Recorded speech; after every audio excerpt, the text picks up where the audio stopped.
Last time, we learned about the features under the Report tab. This time, let's explore the rich data resources provided to us under the Data tab.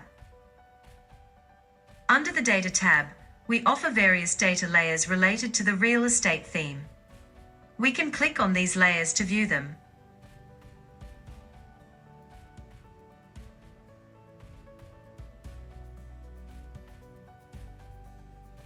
When we select a layer, the map area on the right will show the layer. By clicking on the elements, we can view the details.